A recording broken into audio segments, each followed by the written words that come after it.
10, 9, 8, 7, 6, 5, 4, 3, 2, 1, 0.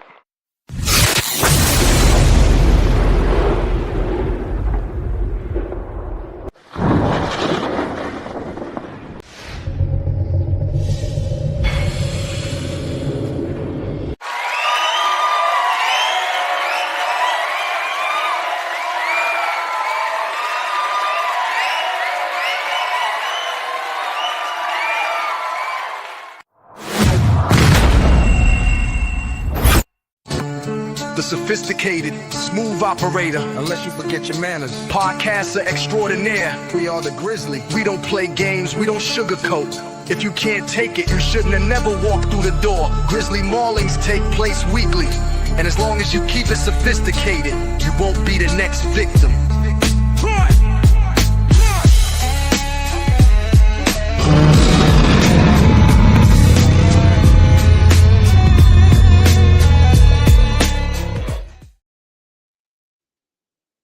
What's going on, everybody, and welcome back to the Sophisticated Grizzly Podcast. And y'all, guess who done came back now? He done came back out of hibernation. That man Bass has returned, everybody. He is back. What's going on, brother?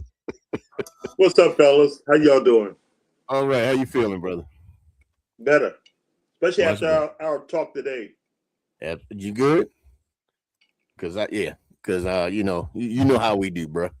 And y'all already know my man, the mass creator, brother JB, is in the building. What's up, brother? What's up, everybody? Good evening. It's always a pleasure to come into the Grizz and just sit down with my brothers in arms and enjoy some great conversation on a Wednesday night. Just wrapped up a busy day, but I couldn't make it home. You know, I like being at home with my feet up, but hey, tonight we doing it old way, or the old school style. Studio. Damn right. Studio. My man's a photographer. You see that work in the background. You see how he get down. Don't play no games with that brother, man. You know how he do. You want to get your pictures taken. You want your videographer. You want anything that has to do with media, multimedia, anything like that. Y'all holler at my man JB because he know how to get that thing done. You feel what I'm saying? And don't forget, we are now doing AI cloning and AI business presentations. So please come see us. Then that right there is within the realm of my brother's multimedia because he does it all. It doesn't matter what it is. If you need it done, JB can get it done. And if he can't get it done, it probably can't be done. I'm just gonna be real with you. So, fellas, we about to get into just a quick moment of. We're going to talk about NFL for a quick moment, but we're going to hop on some other stuff tonight because we got some other things to talk about. Yeah, so it ain't that much in the Ravens realm right now. We just waiting for a mentor to become our next coach. We about to see. So David, you think that's the thing?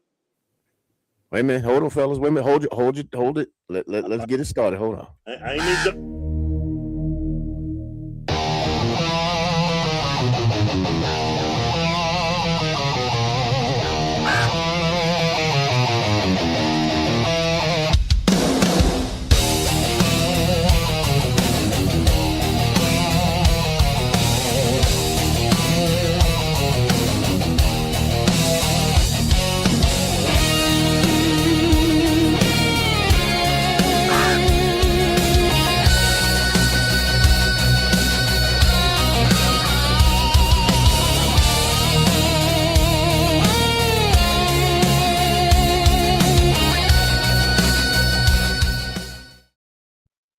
What's going on, everybody? Y'all already know this is the news portion of the Sophisticated Grizzly, where we talk about the sports that we care about and the people that we care about. And right now, there is a lot of stuff going on in the NFL at the moment.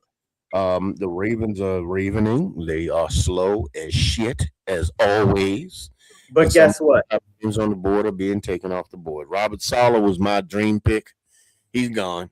So thank God. I wanted Robert Saleh. I do not want an offensive head coach. I want a defensive head coach who get a perfectly good offensive coordinator. That's what I want. You know what I mean? We getting Jesse. I mean, you know what? If Jesse comes out and if Jesse comes out and don't look like Jesse Jackson, I'm good. I'm good. You know what I mean? So, He but gonna bring the what is it? The coalition for you. well, you know what? The Rainbow Coalition. Well, hopefully you can get them damn boys moving. Because now, if he becomes the head coach, I wouldn't be mad at it because he did have a damn. First of all, anybody that can unlock Odafe Owe, yeah, I would like to have him as a coach. Anybody that could get Odafe Owe, because if you really think about it, technically, Odafe Owe has 7 sacks in the regular season and in the playoffs. One playoff game, this man had 3.5 sacks and 2 forced fumbles. So that's 10 sacks if you think about it. Yeah, it's 10 sacks because if you take away the 4 games that he played with us, well, he got 0 sacks because Zach Orr. Just think had he been with the whole, just think he had been with the Chargers the whole damn time, man. He probably would have had 15 sacks. But look, let's be real. Zach Orr sucked. We did not know. He will get another DC job, but that wasn't the problem. The problem is we did not have Justin Madubuike. I'm sorry, Nnamdi Madubuike. Excuse me, Nnamdi. I did not mean to disrespect you. Okay. We didn't have Nnamdi Madubuike in the middle, showing up the whole line. He was our linchpin to that line, and you know that he was our linchpin. And if you don't have him, okay. Everything else falls off because Bishotti, I was shocked because he know football. Yeah. If you saw that interview or I saw it. Press conference, he talked football. Yeah. He knows his stuff. Yeah. He talked just about what I'm mentioning now is that without Madubuike there in the middle, it allowed people not to have to double team our middleman. They were able to come off at the ball and go at anybody they wanted to because who did we have in the middle this year? I forgot. Come on, bro. You got Travis Jones, brother. Travis. And he also, I think he finished the season with 4 sacks. Now, he's not a sacker. Right. So for him to come off the ball with 4 sacks, now I already know if Madubuike was in there, that shit would have been crazy. But I also look at this. But look, Jones got those 4 sacks when he was what's happening? Yeah, he was a 1 to 2 sack person in the middle. And if that scheme allowed him to get 4 sacks plus the pressures and hurries that he got, I don't know. I don't have the numbers sitting in front of me this night. Yeah, but that means that as flawed as we think Zachary Orr's defense was, it was predicated around having that strong middle. Yeah. And we had an okay middle. We didn't have a strong middle. So I don't think that Orr should have been the DC for us because there's some dogs on our team. Yeah. The problem was they needed a lead dog. That one dog. You a millionaire. That you better start barking. They just paid your ass. Start barking. But my thing is, here's my thing, brother. Go ahead. Now, and this is one of the reasons. This is why, exactly why I wanted Robert Saleh. Name one defensive player on the 49ers this year. Yeah, he had a defense with no name. And he had one of the top defenses in the NFL with a bunch of players that are basically the same kind of players that we have on our team. But he had them working, and he had them scheming, and he knew how to scheme the defense for the people that he had. He knew how to use the people that he had. Had he had this defense that we have right now, I guarantee you they wouldn't have played the way that they did. I guarantee it. But can I give you one thing? He was the head coach. He helped pick the people that was part of that defense. Who was the head coach? Robert Saleh. No, he was the defensive coordinator. No, he was. I'm saying head coach. I'm saying when he was head coach. He was head coach with the Jets.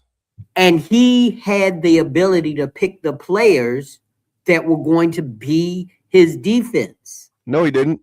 Because he was with the 49ers this year. No, so remember, no, he got fired. I know, but what I'm saying is before he got fired as a head coach, I'm going to his head coach credentials.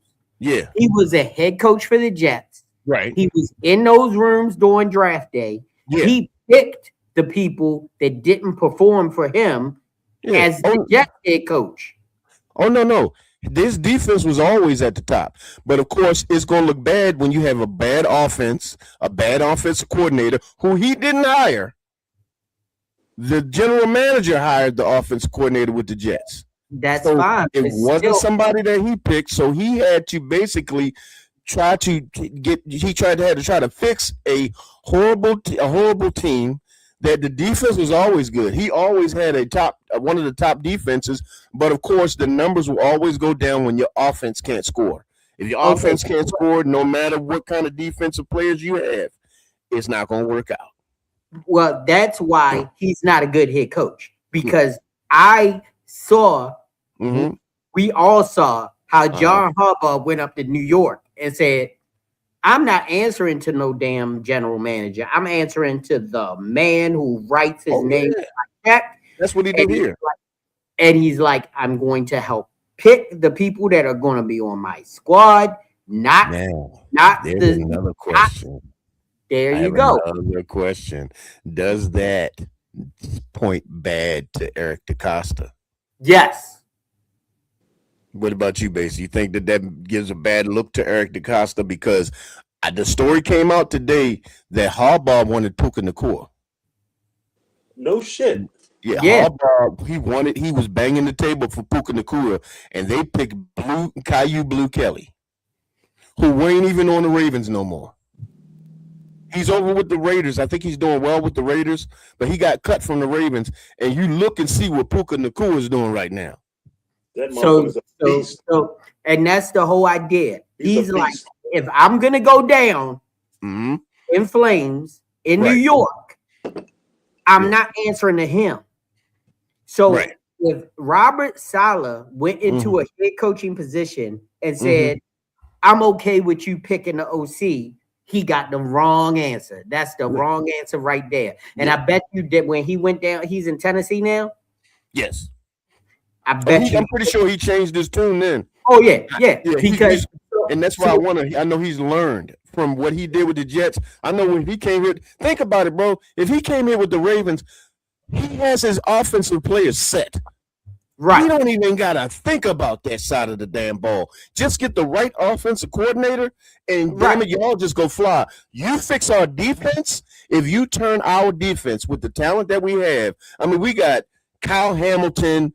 We got I ain't gonna say him, Marlowe, but shit, he may actually get Marlowe playing good again. But guess what? He got Marlowe. Did you see Marlowe's live? Oh, well, he wants to go over to New York? No. Did you see Marlowe's live where he was talking about his meet with Eric DeCosta? Oh no! Oh yeah, I did. Yeah, he said he kind of like didn't give him a definitive answer whether he was going to be with us or not. He gave him. He may actually be over with the Giants next year. No. You didn't see the one I saw, because he said that Eric DeCosta, the percentages that Eric DeCosta gave him, led him believe he going to still be a Raven. Man, look, that's what he going to not be. He's not going to be a. He's not going to be a. He's not going to be. He's going to be a safety. Yeah. Oh yeah. He can't be corner. He cannot play corner now. Be a corner. Marlowe at safety, I'm all for it. He going to be a safety. He can tackle. Marlowe can tackle, and I still think he's smart. He just can't cover like that no more. He's not a down cover corner. Here we go. So the whole idea is that if you bring Marlon up to safety, and he's got to be the he can't be the free safety. He's believe and some people have been saying that what's his name was bad this year. Malachi Starks, he wasn't bad. He was a rookie. Yeah, he's a rookie. Now the game's going to slow down for his age. Remember, Kyle was not good as a rookie. Kyle Hamilton was horrible as a rookie. He was getting toasted. But when he came in that second season, that's when we started calling him Super Duper Kyle. And plus, he figured that shit out. And Malachi's going to put on weight. He's going to be in the weight room all season now. He's going to have a full season of working with professional NFL trainers. Right. All we got to do is have them not tighten up these motherfuckers' Achilles. Yes. They be cutting their fat too much. They need to leave some fat on the bone, bruh. That's man. Like, you remember them old motherfuckers back in the day? They would go out eating pork chops, drinking beer, and when was the last time you heard of an Achilles? You ain't hear no Achilles tendons tears. Hell no. I never heard about Bruce Smith getting one. I never heard about Reggie White getting one. I never heard about Dwight Freeney. I never heard. Hell, I mean, even though Sizzle got Achilles tears, up until about the 90s. Yeah, even though Sizzle had, I think he had 2 Achilles tears. Sizzle was an animal. Sizzle came back in the same damn season, I think twice. Yeah, come back and still play like Sizzle. I mean, he wasn't. You know, he wasn't exactly what he was, but when he came back the next season after he rehabbed it fully, it was Sizzle. You know what I'm saying? So it was one of those. They be having these guys get so much in the weight room that they missing the fat. That, you know, it's just like a good piece of meat. A good piece of meat got a little bit of fat in it. Oh yeah. Yeah. So if you got a tight ass Achilles tendon because all that's around it is bone and 0% body fat, it ain't going to last. Right. You need some fat in that bitch so that it'll have some elasticity. Yeah. I mean, I ain't never seen a fat person fall. When the last time you seen a fat person fall? They got a little elasticity in them goddamn joints. We said the motherfucker like Weebles. Daniel Falele. I seen Daniel Falele fall all goddamn years. And that proves my point because he got 0 body fat. He got like Daniel Falele got all body fat. He is body fat. Now, correct me. You know what I think? I think he wears size 10. I think he wears size 10. Have 0 body fat at 370. It's something fat on you. Did you see the most hated? Did you see the guy that did the post on the most hated Ravens of all time? No, who? And I know Guess who was number one. Was on there. Guess who was number one? Falele. Now, JB. Yeah. Is it true they're giving him a contract extension?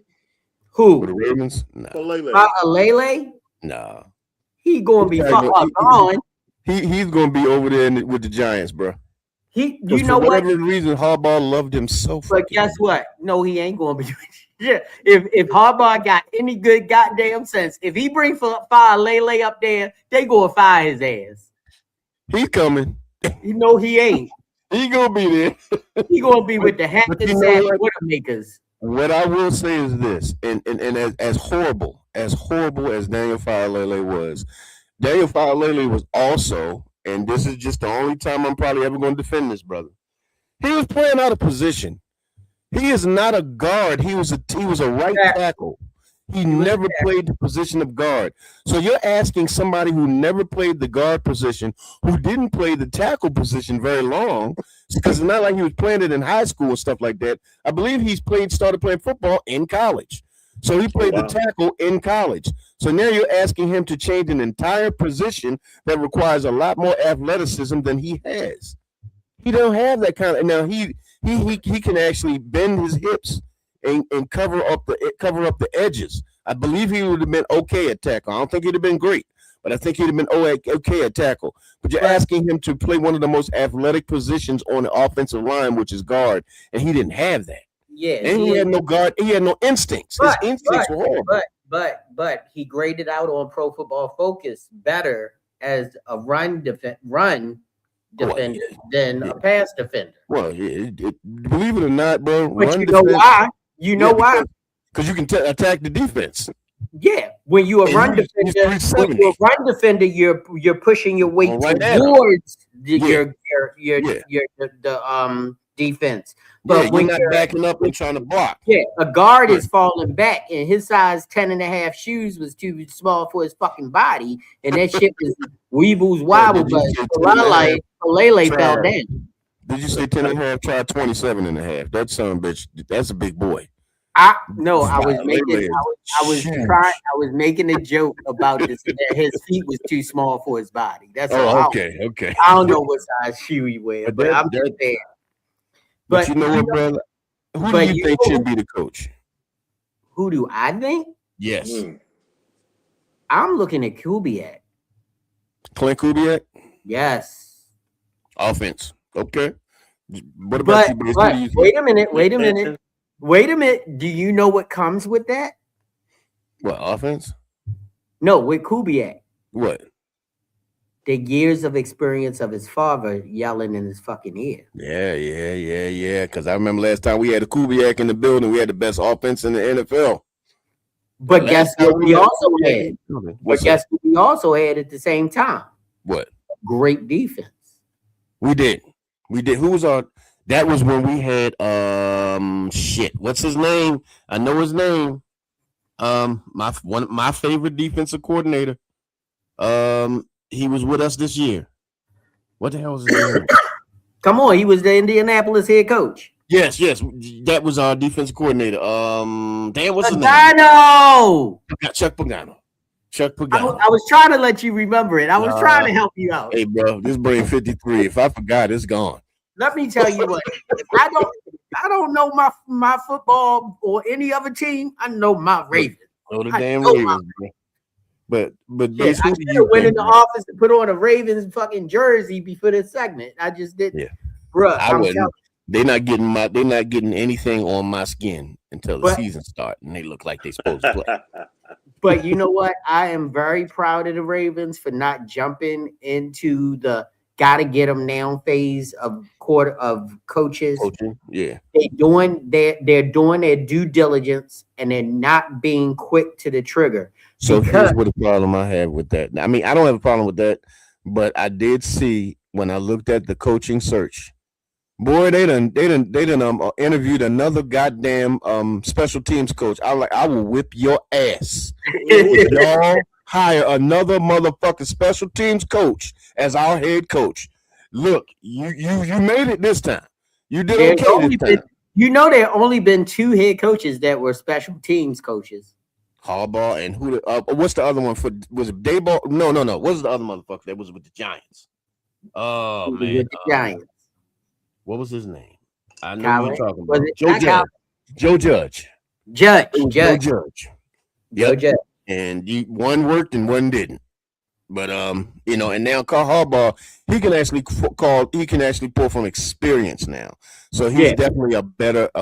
I would say this. I was ready for him to go from the Ravens, but I will not say he's a bad coach. Now, do I think that the Giants are going to make the Super Bowl? No. That's to be determined. No. But I will tell you one thing. The way he picked here, probably not. Can you imagine with that quarterback they got up there? Jackson Dart. Scatterboo. A good running game. Yep. And what's his name? The OC that he hiring? Oh, I think he's bringing in Mr. Monken from here. Well, I thought Monken was trying out to be a head coach. He is, but guess what? So far, it looks like he is going to get Monken. Oh. He had scary. 2 number 1 rushing offenses in a row. Right.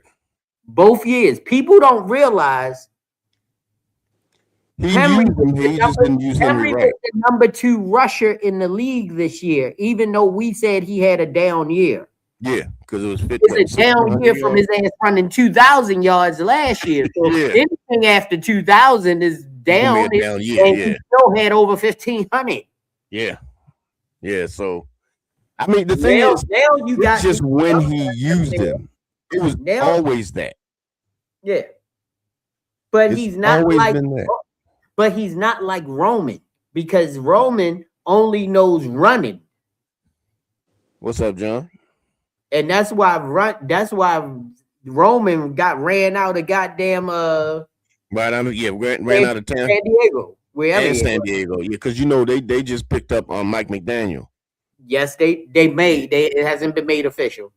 but he turned down. I think he turned down Cleveland because Cleveland wanted him to be their new head coach. But then now, the Buffalo head coach is available, so I think that Cleveland's looking at him. Now, if he go to Buffalo, not Buffalo, if he goes to the Cleveland Browns, they may be scary. They may be scary if he goes to the Cleveland Browns because he's a defensive coach and he already got Myles Garrett. Yeah. Shit. That's gonna be a scary ass team. We're gonna need offensive line. If he takes his ass to Cleveland, we're gonna need some new linemen. So do you think we should interview the Buffalo coach? Nah.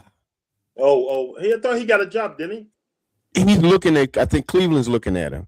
But I don't bruh. I don't know, because they tore the fur off our ass for 3 fucking years. Every time we thought we was getting past Buffalo.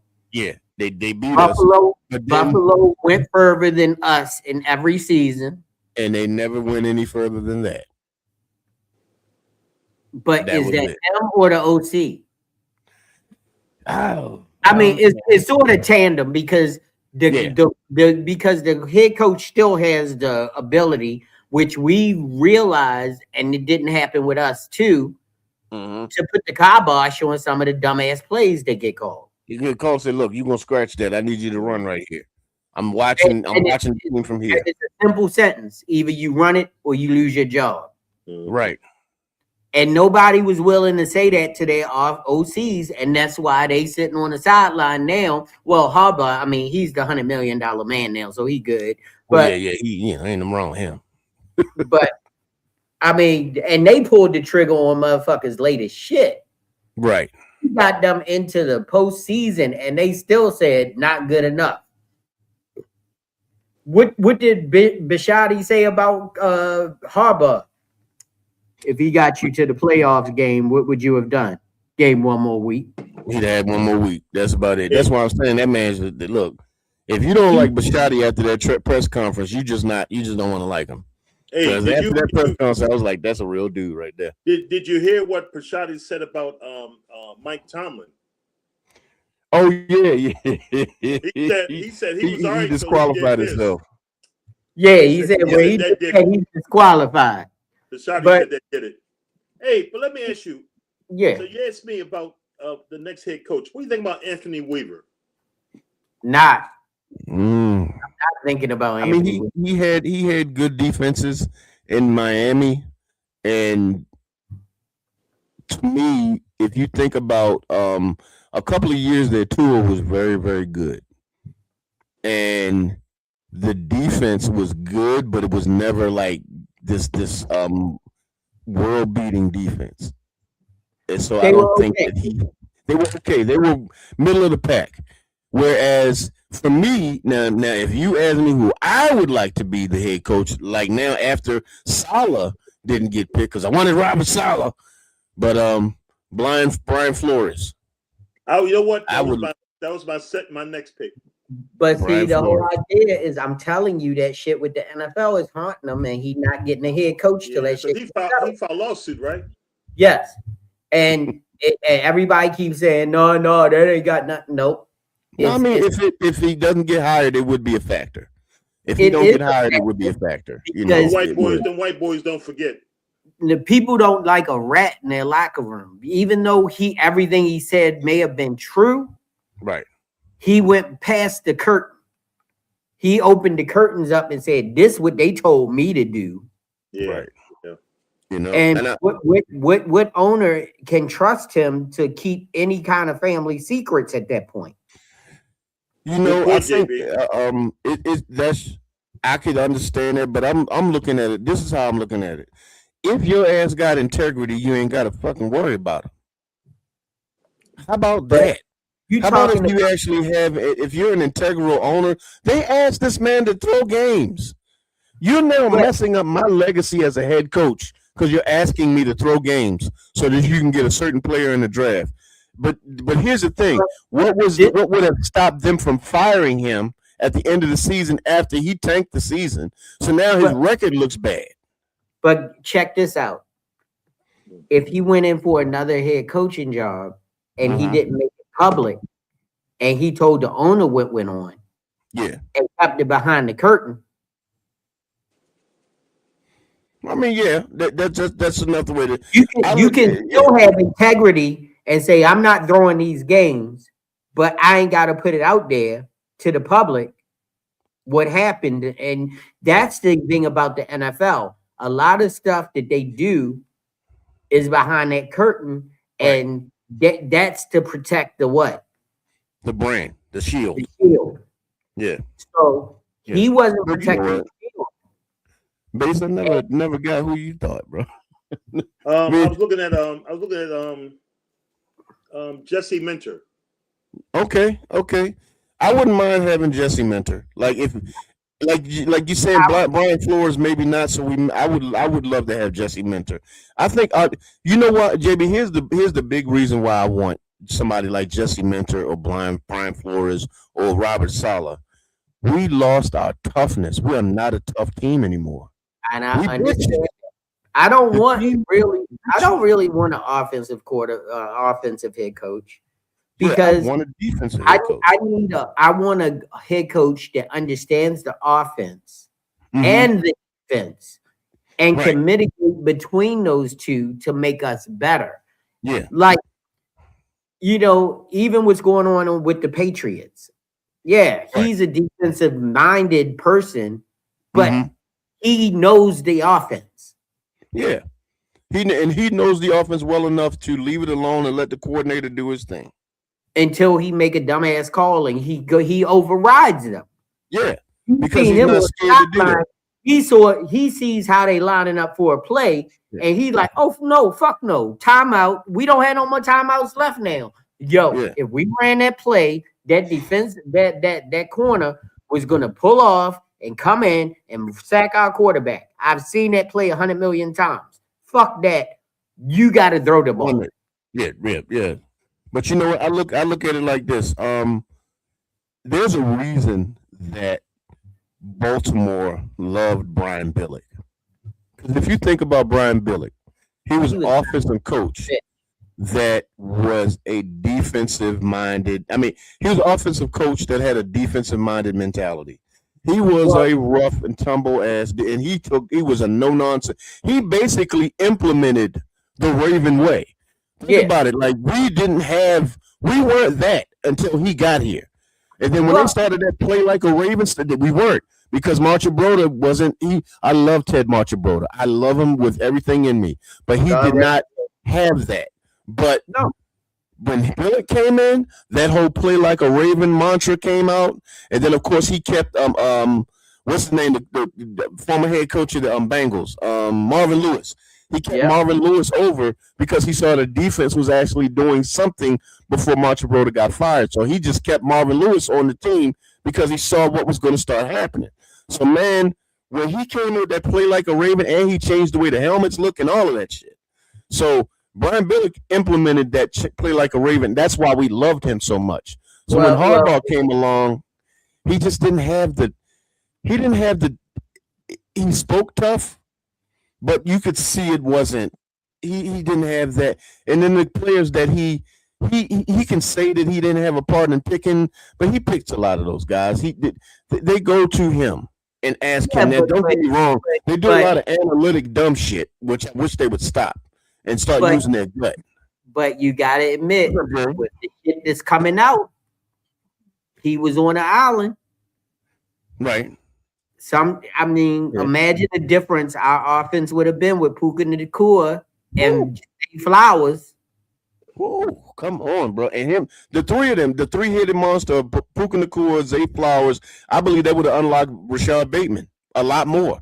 Rashad Bateman is talented. I wish people would stop talking about the man like he ain't got no talent. I can't catch shit you don't throw to me. He was hurt this year. I give that to him. He was hurt. Yeah, and I can't catch nothing that don't get thrown to me. What's up, Jay? What's up, Jay? What's going on?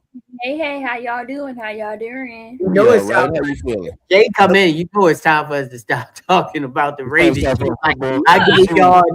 gave y'all enough time to get this shit out of our system. I'm gonna need y'all to shut the fuck up. Hey, y'all know who the best coach gonna be? Who's that? I Jay? think Is it gonna be you again? I think it's going to be Jesse. I think we're going to hire Jesse. I'm cool with Jesse. But I want to see who the OC is going to be. That's the key. Mm-hmm. Yeah. But you know, Lamar got on the jet. Oh, I know. Yeah, he coming to help. Lamar got on a jet. He coming up here. He gonna be sitting in on interviews. Yeah, man. Look, did you hear what Bashotti said? Oh yeah, he doesn't say, but he don't have the power. That's right. He don't have the power. Yep. But guess what? Power. Guess what? That's how it should be. Yeah. Because you can't have the inmates running the asylum. Right. I cannot have a player picking. I don't want no player picking his boss. No, that's just weird. Because if you get the opportunity to pick your boss, you'll be able to run your boss wherever the hell you want him to run. Like anytime, you'll be the person just calling every damn thing. You'll be calling the meetings, the plays, the practices, all of that shit because you picked the boss. But now, Bashotti's like, I got the power. I'm gonna pick the person. That's my team. Did you see it was before the end of the season, Lamar did an interview and he said that he has to be more vocal and he has to be more driven to run the offense. He had besides knowing the offense, I have to get these guys motivated and I have to be more vocal. Right. Because if you look around him, there's not a lot of vocal guys on the offense. You look at Derrick Henry's not a talker. He's not a talker at all. Zay Flowers is a talker, but they're not really listening to him. Bateman is not a talker. What's the name? Tight end Mark Andrews not a talker. None of the offensive linemen are talking. Linderbaum talks a little bit. If you haven't heard, Linderbaum will chirp at your ass. You know who was my favorite wide receiver as far as being a rah-rah person? Who? And being in people's faces? Who's that? Mr. Smith. Steve Smith Jr. Yes. Oh, senior? Yes. Senior. No, isn't he junior? Isn't his father? Because his son's he has a son, so he's Steve Smith Senior. Oh, his father was Steve Smith. Yeah. I mean, I remember I was at one of the games. And I can't remember the guy's name. God rest his soul. He was one of our backup quarterbacks, and he died trying to rescue his son. Yeah, out the pool. His son was he dove in to rescue his son or daughter, one of his children, and he drowned. But anyway, I've got pictures that I took of Steve Smith picking with this guy the whole time on the game.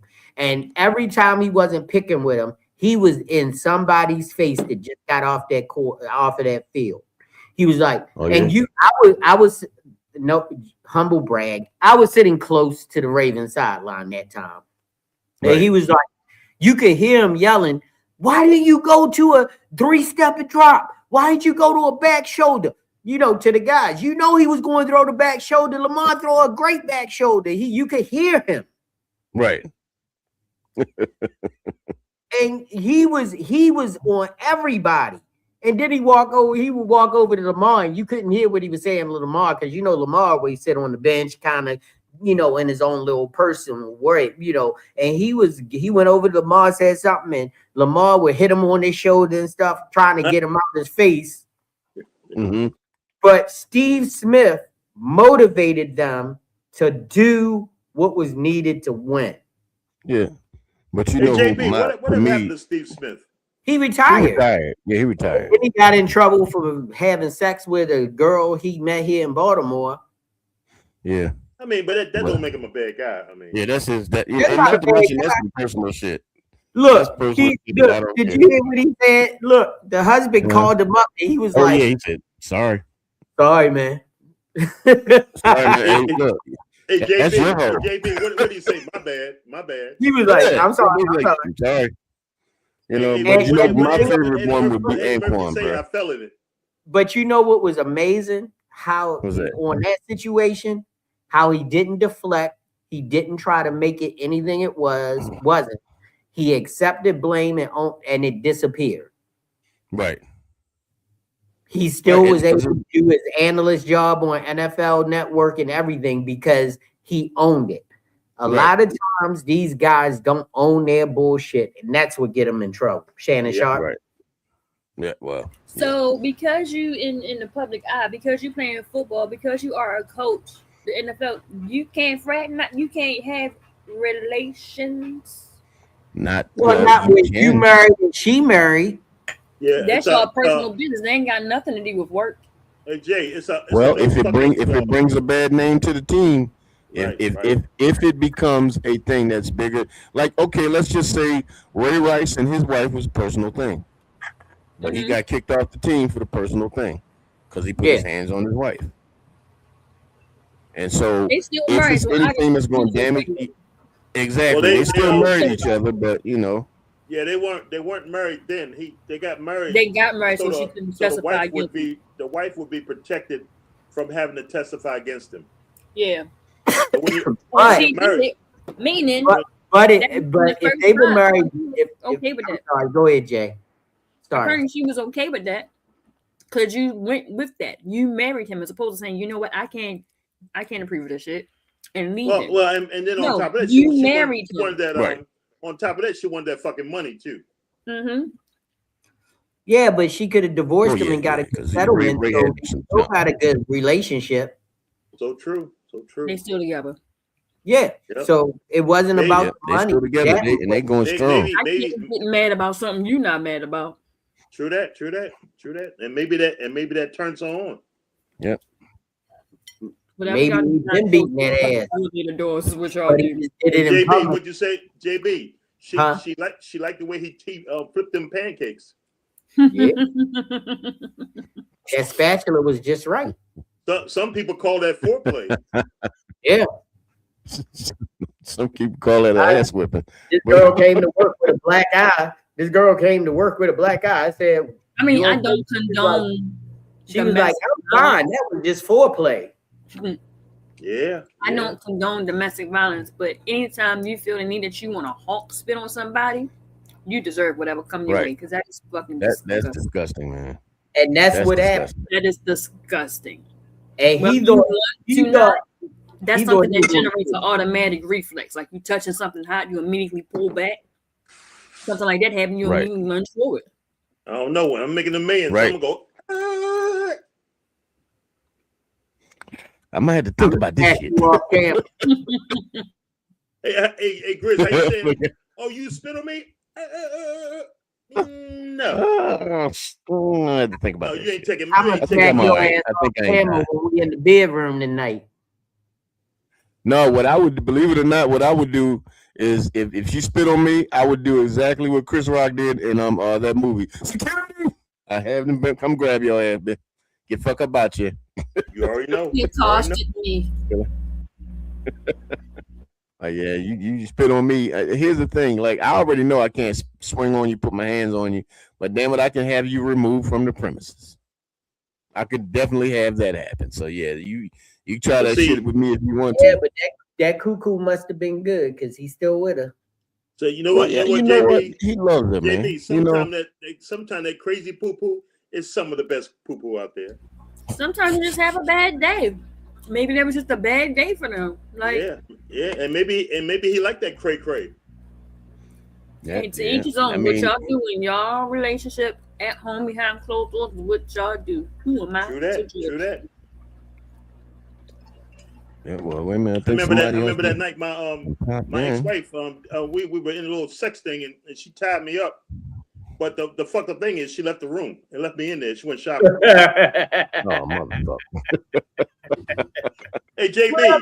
John, What's up, bro? What's up, John? Hey, JB. Yeah. I'm laying on the bed, talking about, let me up. She left the fucking. I heard the door slam. I was like, motherfucker. That was the easiest way to get to your wallet without you trying to keep her from getting on that door with it. Well, you know what, Jay? Exactly. We were married, so she already had my shit. It was Oh, so the bad. wallet was already fair game. A Grizz. It was so What's bad. up, I had to borrow my own fucking money. You don't get me. Hey, JB, man. hey, JB, Yeah. and she said, and make sure you pay me back my damn money. And I said 2 words. Okay. And guess what you didn't do? You ain't give it back. You goddamn right. You gave it back. It was your money. He went to work. JB, I was in the police department. I ain't had no fucking choice. He went to work and got paid. If he gave it to you and didn't write anywhere on a piece of paper alone, possession is 9/10 of the law. Yeah, okay. Okie dokie. Okie dokie. Certain situations. Oh my God. What's going on, John? How you doing, bro? JB. Yeah, I'm good. And the poo-poo wasn't that good. He knew what was topic. This is a But no, PSA. it was married poo-poo, so it didn't count. Oh God. Wait a minute. I've been married for almost PSA. 39 years now, and I don't have a problem with the poo-poo. Hey, He keeps on JB, forgetting he's the JB, exception to the rule. JB, I respect you and your poo-poo. I didn't sign a pre-poo-poo clause. Well, see, the whole idea is that as long as you sample it before you buy it, you know what you're getting into. And see, JB, that's where I fucked up. Oh, he's trying to be a good, wholesome man. All right. Look, Jay, I was Do it trying. again, will you? It ain't that much wholesome. It ain't even that much wholesome in Wonder Bread. Fuck that. It really is. I'm going to definitely try. Even in the goddamn store, they give you the lady standing there with the sample tray. Yeah. But no, JB, I wanted to marry that wholesome girl. Well, you know what? She was wholesome until I took her home. Son. Yeah, wholesome. Yeah, that's what I'm saying. I want to host him. Yeah. Someone wholesome. Hey, JB, I like how you did that, bro. That was all right. She was wholesome till I took the whole. Son. That's it. This is why you don't get married. Dad jokes now. Well, guys, I got a couple of videos I want to show y'all tonight. I really want your opinion. So we have a couple of things, and then I also have a question I want to ask everybody before we hop off the podcast tonight. So the videos probably won't take that long, so I'm just gonna get your opinion on it. So the first one I want to talk about, I'm pretty sure y'all have seen Mr. Tendenism. Yeah. Okay? And you see what's been happening with him at the restaurant with the guy all of a sudden now. So here's a video somebody put together to kind of let this man know what we feel about all of a sudden wanting to be all in the video I and think I shit saw like this. that. So I think I saw this one. well, let me play it real quick. Go right ahead. I'm gonna be quick today. I know you guys are getting used to this, so I don't want to make it boring. Ain't nobody coming to see you, Otis. Anyhow, look at that, and watch this. Come on. We're gonna try this first. Nice. Ain't nobody coming to see you, Otis. All these meats, I was already saying, like, even the vibrance with the color there, and the flavor is insane. Yeah, the flavors. Ain't nobody coming to see you, Otis. A little bit too much resistance on that. Slice is a little thick. Let's see what the flavor's like. Ain't nobody coming to see you, Otis. Flavor, buttery, good hint of smoke. Wow, tastes more like steak today, which is good. Ain't nobody coming to see you, Otis. This menu is what it is. This young man from Brazil, you already know me and my background. We have people from all over the world working. Ain't nobody coming to see you, Otis. Destination, one in the nation. Come get it. Lamb chop. Ain't nobody coming to see you, Otis. That shit was boring as fuck. It wasn't good. They took all of the smoke out of their shit, and that's why their numbers are slowly decreasing. Well, actually, not slowly. Their numbers are decreasing by the 100,000s on their page. Because they did not know that black man didn't own that restaurant. And now that they know, and then this guy, I thought you was going to play the video with him and the guy sitting next to each other, and him talking about how he the one that be cooking the meat and he did this, he did that. Oh yeah, that shit. I saw that one. And that was like nobody fucking asked you, dog. And that's what the other guy. That's what the guy who posted the video said. He said like nobody come. Like he said, nobody coming to see you, Otis. Yeah, this guy. It was Jeremy. Jeremy. Yeah, I know you're talking about Jeremy. Yeah. What's his name? Yeah, I know you're talking about. But yeah, man, nobody come to see your ass, bro. Now all of a sudden he get famous, and he's bringing money to your goddamn restaurant. But you already know we can't have a cotton gin. We can't have any goddamn thing that we create that don't get stolen by the white people. We just can't have it. It just can't happen. Like we can't have hip hop because the white people stole that. We can't have R&B. The white people stole that as well. But we can't have shit. Anything we have, especially if it's popping. God forbid if it's popping. If people are flocking to that shit, oh, you already know all of a sudden you're gonna see either a Rolex watch attached to a right hand or some Gucci boots attached to a right foot, climbing over the damn rope to get in front of the situation to try to see if they can earn some money or get some money out of it. So, and here's the thing, it was your restaurant. You were getting all the money. That man wasn't getting that money. He was getting now. You could have increased his pay. Definitely because he's the reason most people were coming. But at the same time, and most people didn't even mind when they found out that he didn't own a restaurant. But when the restaurant owner decides that he wants to be coming in the camera and doing this type of shit, nobody want to see you do that shit, man. Sit your ass down some goddamn way. Sit the fuck down. You know, and then now as we watch that video, the quality of the meat seems to be going down a little bit. That shit ain't shaking and jiggling and falling apart no more. You had to pull that shit. Mm-hmm. So, Mr. Vicisto, what you think, brother? Oh, you already know what you just said. Can't have nice things. Everybody wants to steal something. I don't get it. What's going on with you, John? Things are going. That's why I'm out with my new. John, here's the things. Hey, Chris. That's why I'm coming out with my new magazine, Mistitude.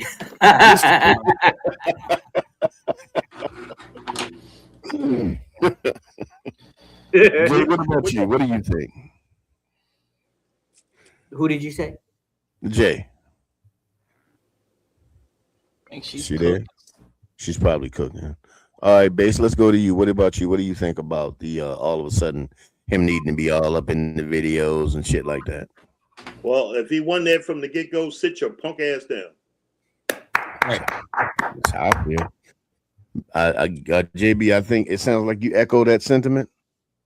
Oh, most definitely, because why you gonna fuck up your money, bruh?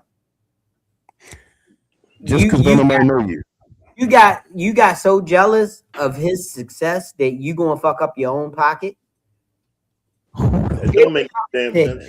That wasn't even his Instagram page. That was the restaurant's Instagram page. They losing the followers. Excuse me.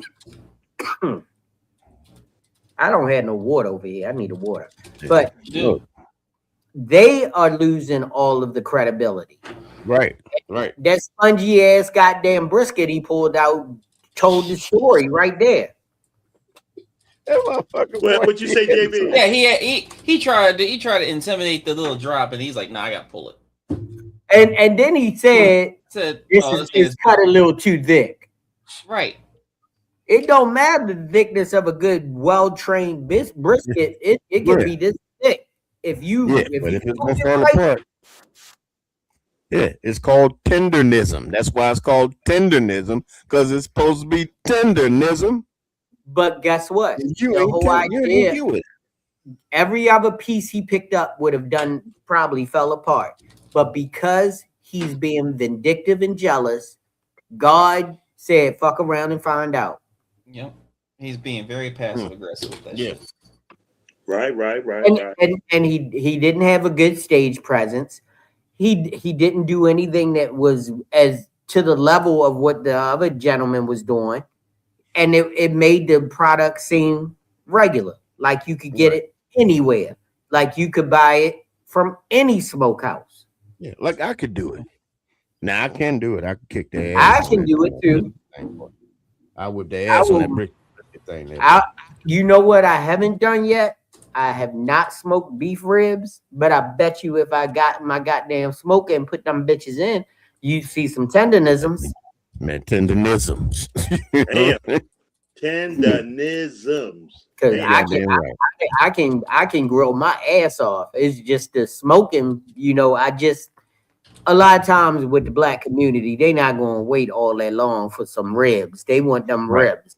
So you Right. got and I don't boil my ribs or nothing. They go straight on the grill. So, guys, let's hop into the next thing. Jay, I hope you're available for this one because I want y'all to tell me. Now, I'm not gonna sit up here and talk bad at all. I'm just gonna play the video, and you tell me this is our fashion part of the Sophisticated Grizzly. We are called the Sophisticated Grizzly because we do sophisticated shit. So now this is the fashionista part of the Sophisticated Grizzly. You tell me, guys, would you put these outfits together?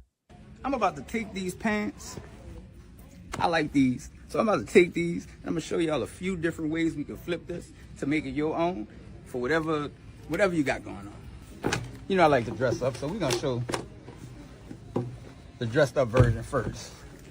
So I chose this shoe. And that's only because most people will be afraid of this shoe. And I'm gonna show you how to do this. So that shoe is gonna be blue jacket, shirt, bam, bam. That's one thing, right? What I did here, I took that salmon out the pants. Of course you see the salmon here and the salmon shoestrings, what most people would be afraid of. Gave you the salmon shirt with the blue jacket, right? Part two to that, I'm gonna get rid of this shirt, I'm gonna get rid of this jacket, right? We just change the predominant colors. We flip-flop that jacket and shirt.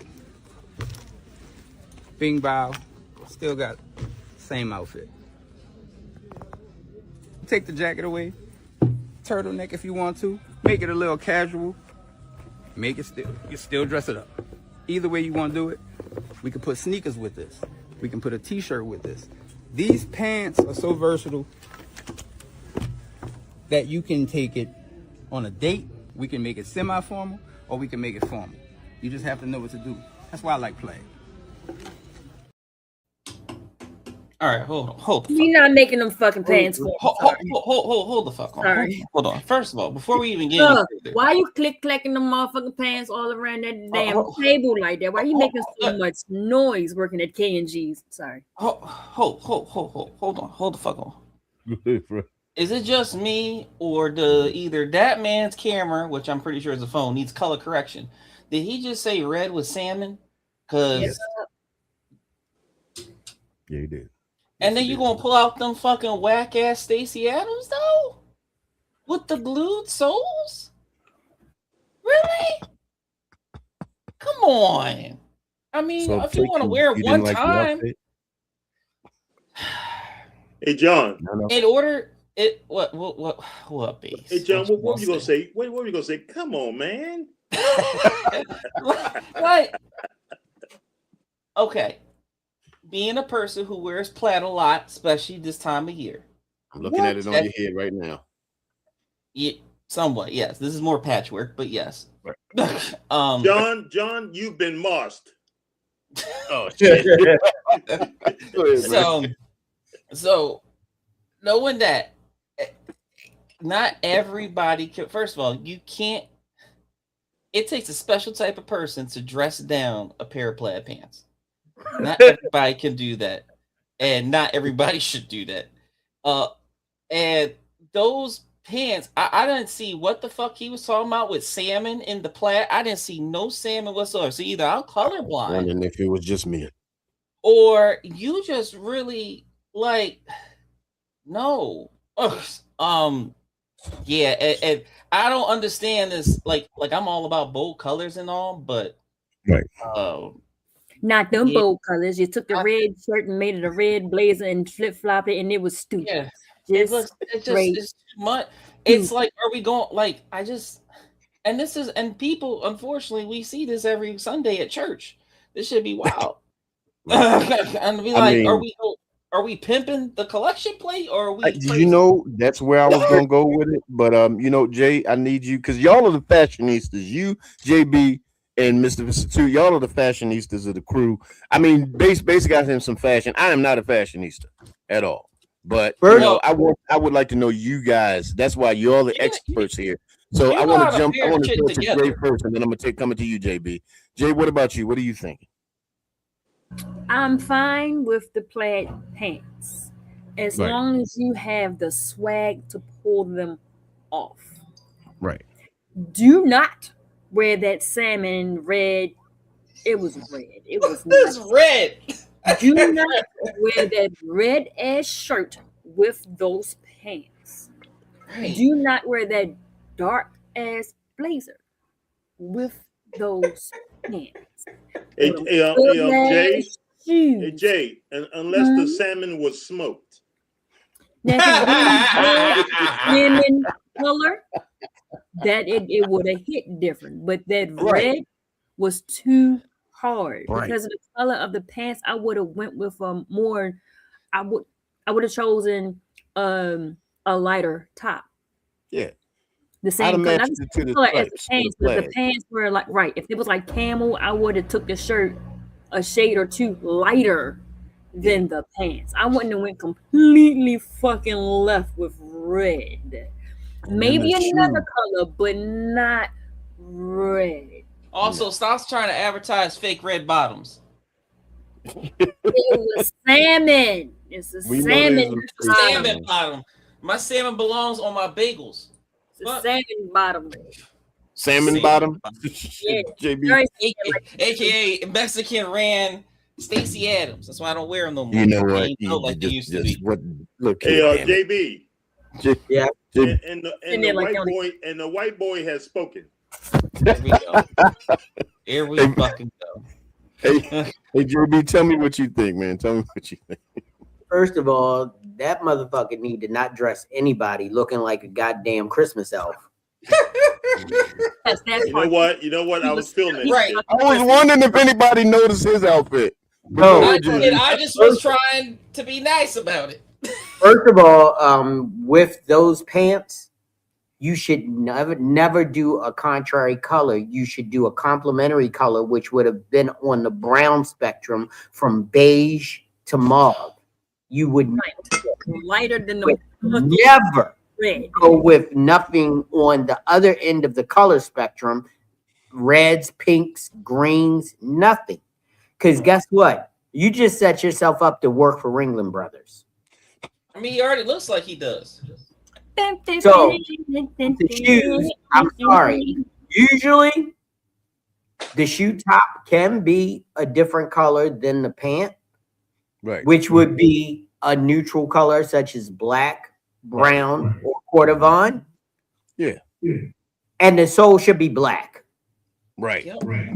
And even if even on a pair of red bottoms, right, the sole is not red. Because then you'd have this smiley ass red all around your shoes. The sole is the color that complements the actual leather, and then the bottom is red. Right. So when you got this Ringling Brothers and Barnum Bailey Circus motherfucker trying to dress you, guess what? You're going to look like you need to put a red fucking dot on your nose, and you're going to need some white paint on your face, and you need to go ahead and start learning how to juggle. God damn. If you go into a store, there's a circus school in DC. Hey, so you echoing? Oh, there. Oh, that's Jay's echoing. So, some wash machine. Sorry. Let's go. So, if you go to a suit shop of any kind and you see someone dressed like that, I am going to tell you to turn the fuck around and walk the fuck out. It was not a suit shop. That was, I hate to say it, I like K&G's, but that's what they dress like. Yeah. Yeah, that's K&G. Yeah. But still, here's the thing. I've found some nice stuff in K&G. I just don't listen to the dudes that work there. Oh yeah, because they dress like that. I've seen them dressing that way, and I'll be like, yeah, I understand. Look, here's the thing. I have no problem with bold colors.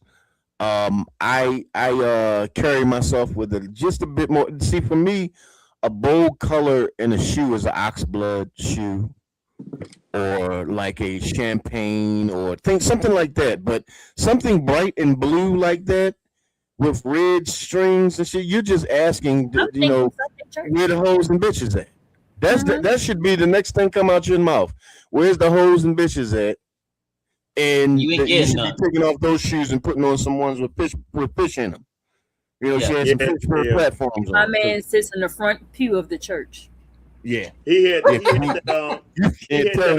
don't know what church y'all been going to, but people in church that they don't dress like that in the churches. I have seen some people in church. I have seen that like around here.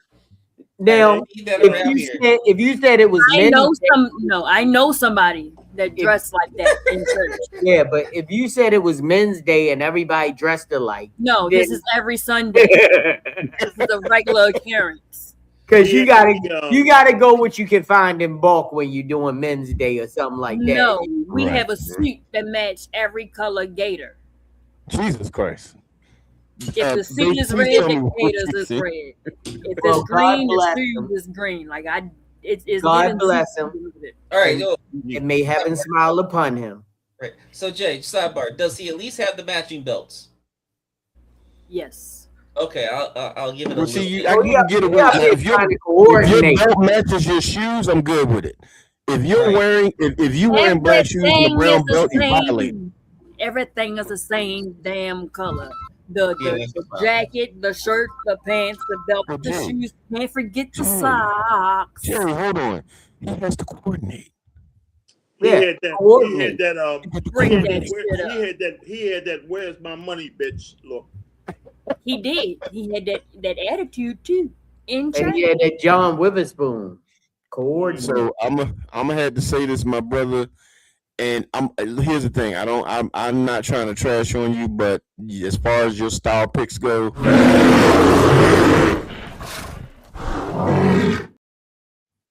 right. We're not doing that, bro. We're not doing that. But I want to play this next video, and y'all tell me what y'all think. Now, some of these videos I know what they are about. I don't know what this next one is about. So we both to find out together. Here we go. Hey, yo, buddy. It's not nice to steal.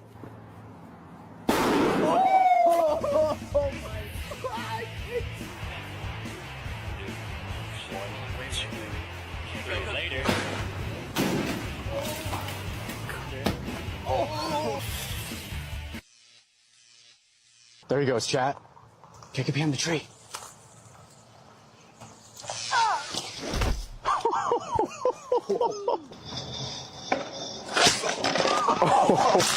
Oh my God!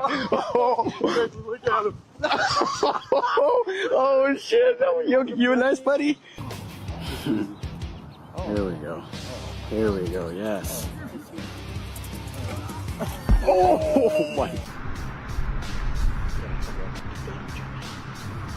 She's going. Oh my God! Yes. Oh, you just got yourself a new bike. Yes. There we go. Oh yeah, there we go. Yep. Yep. Yep. Yep. Andy's wearing white. Could it be any more perfect?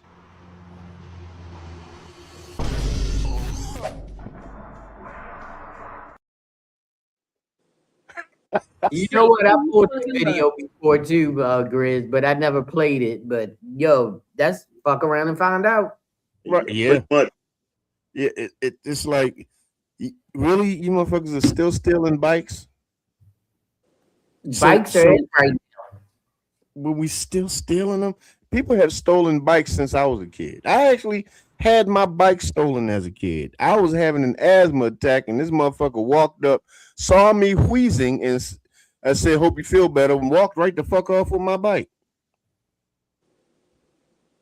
That was the easiest steal of his life. It was the easiest. Well, here's the thing. It was easy to take. It wasn't easy to keep because I hung around some type of niggas that went and got my bike back. And I wasn't the one that ended up in the hospital at the end of the day. Yeah, they put the womps and stomps on his ass. So, but yeah, that's like the prank boxes on the porch. That's man, I love those. I love those when them people be trying to steal shit and them boxes be exploding in their fucking face. I love that shit. I like it when they get all the way into their car and then it goes off. That's the best ones because you ain't getting that paint out your car. The ones that I love is the one that say, "I'ma sue you." What, bitch? You stole my shit. You fucking stole from me. And you talking about calling the police. Please call them. Go right on ahead. I would love to see you call. As a matter of fact, I wish I could find that video of the girl, the white woman that called the police because the black woman stole her drugs. I remember that. When I say I watched that bitch on repeat so many times, and when the police showed up, they was like, "What?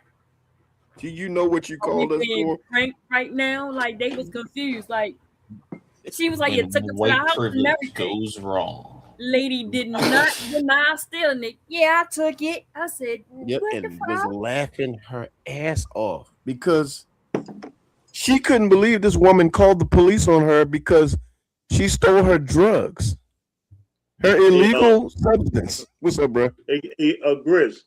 What's up, brother? I had that happen when I was in the department. Uh-huh. Back then, if you were the victim of a crime, you call the police, and the police come to investigate it. They would bring you to the station, and you would talk to a detective. Well, Right. I was that detective. So this guy comes in, old head. So young rookie officer pulls me up and says, he said, "Jenkins, this is what I got." Apparently, a guy was staying on the corner with a bag of drugs, illegal narcotics.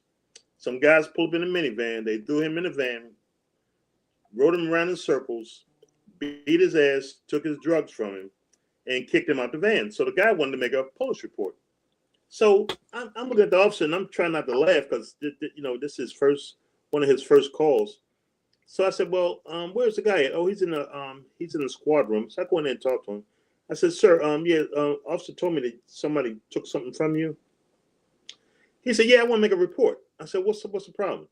"I was staying on the corner with some illegal narcotics, and these guys pulled up in a minivan, threw me in, rolled me around in circles, took my shit, beat me up, and threw me out the van.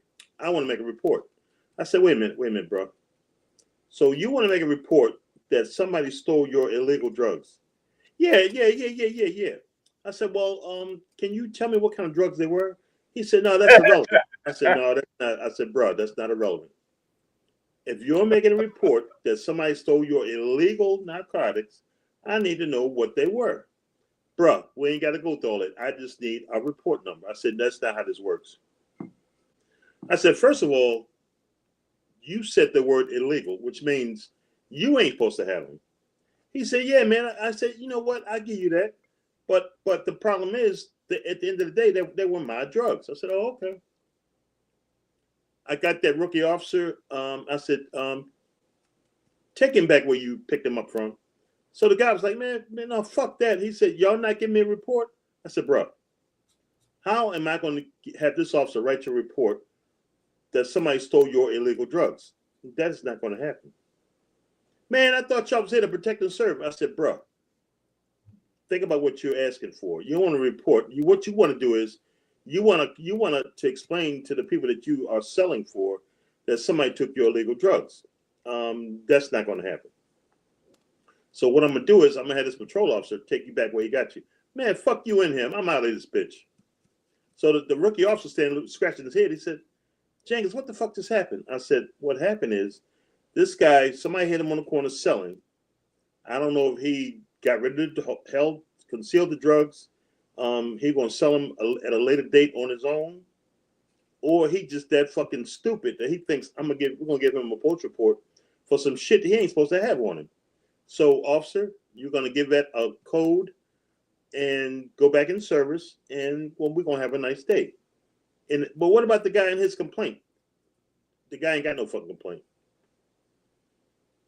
You cannot report illegal drugs stolen. You can't do that. No.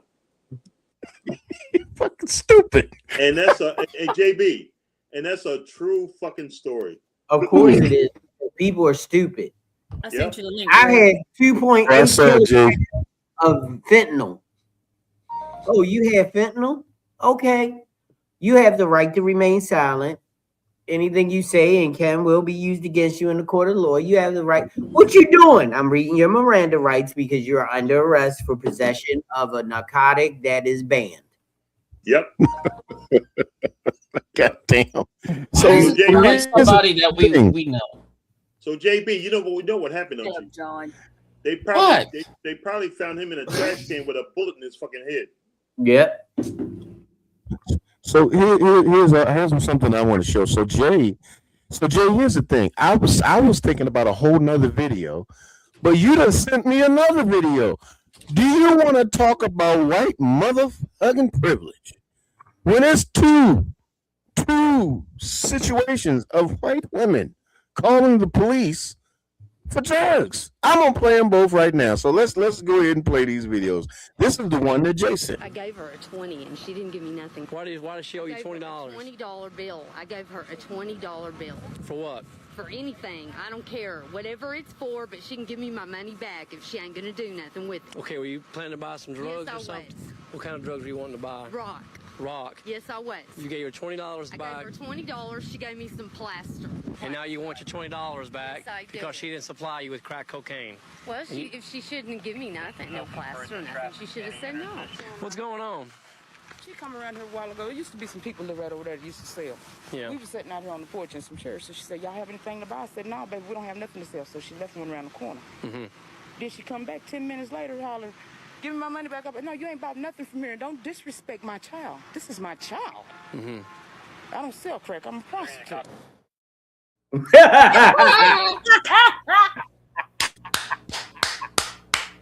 Yo, cops to this day is fucking savage. I don't sell crack. I sell crack. I love that show. Now, Jay, here's the other one. Worth of crack. Mm-hmm.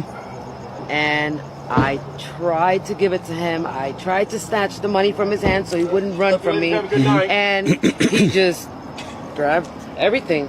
Right. So I grabbed it. So he robbed you of drugs. He robbed me of drugs. Not money. He took you really $5. You're really reporting. Yes, sir. Yes, I am. You're reporting. I'm out here on the streets and I'm trying to get away. This is quite possibly the dumbest fucking thing I've ever seen in my life. You are reporting that someone stole the drugs that you were trying to sell them. Sir, I'm broke.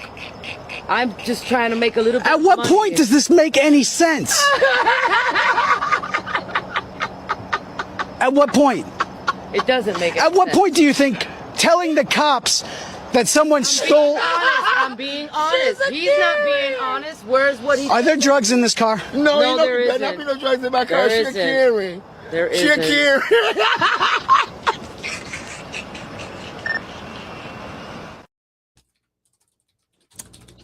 Homie laughing made it worse than what it really. It made it funny than what it really was. She need to sit her ugly ass down. Boy, I swear to God, I thought it was only just that one, but apparently another one too. Calling the police for your illegal drugs. Y'all got to be the dumbest motherfuckers on the planet. Hey, Grizz. I saw that the girl never said exactly what she was trying to buy. He kept saying, "Was it drugs?" And she kept saying, "It was something."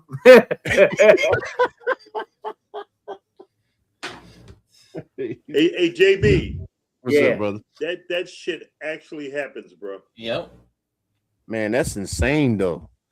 That's insane, bro. It's the principality. Oh, really? It is. It's called the stupidity. The principality. God damn, you got to be dumb. No, they gotta be. They're on drugs. What'd you expect? Well, yeah, dumb. Yeah, dumb shit. Dumb type shit. You expect them to be intelligent? They fiends. Well, I mean, here's the thing: if you've eluded the police for using drugs, I would think that you would have some kind of, I don't know, instinct at all. But to think that that's just they probably walking around barefoot on concrete, Grizz. Like, come on, they don't know what they're doing. Yeah. They both had vehicles. Lady sitting there laughing like she the chick from the skeleton from Tales from the Crypt. Like, I mean, Hey, John. Oh, well. I think that was a boy. Yeah. John, they're actually on podcasts telling people that they're clean and they're not.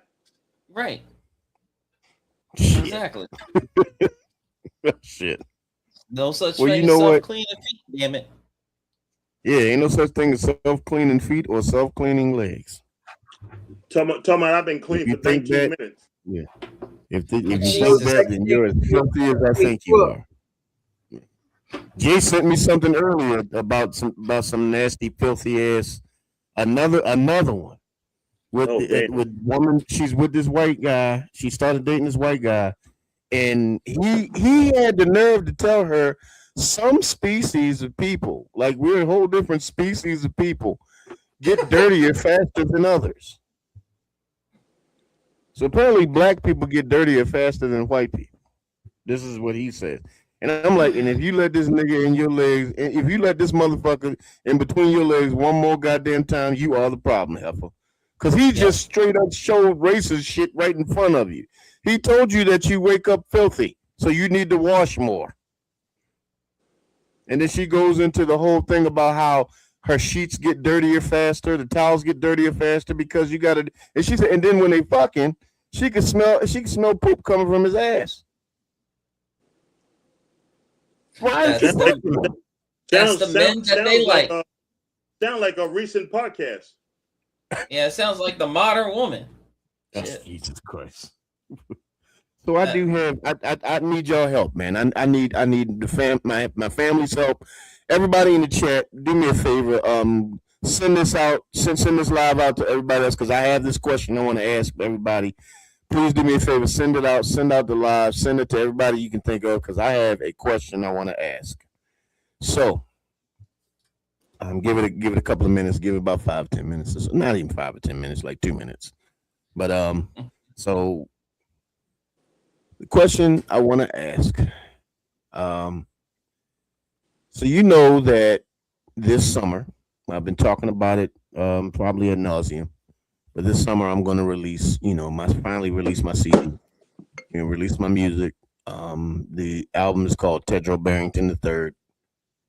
And I'm wondering, should I release it sooner or continue to wait until the summer?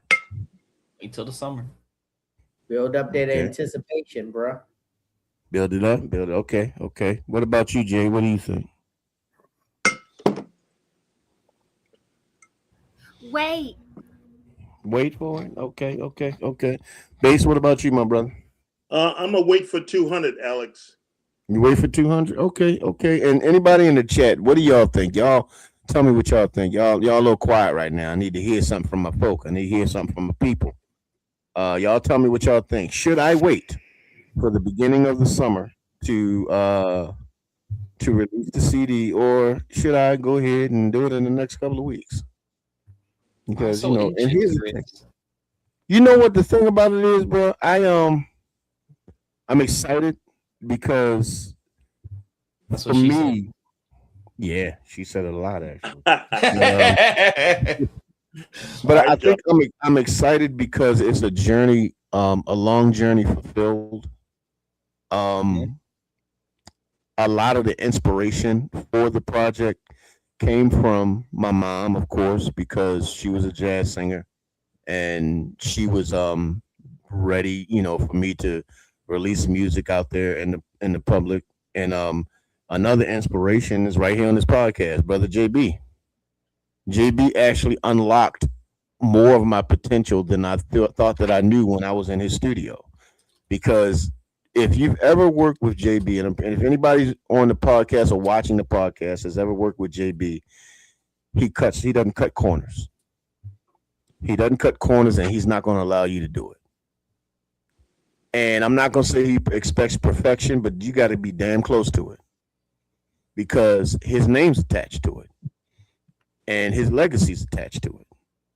And so he's not going to have you out here looking crazy or sounding crazy. So some of the best work that I ever did when it came to music, some of the creativity that I found within myself when it came to music is when I met JB.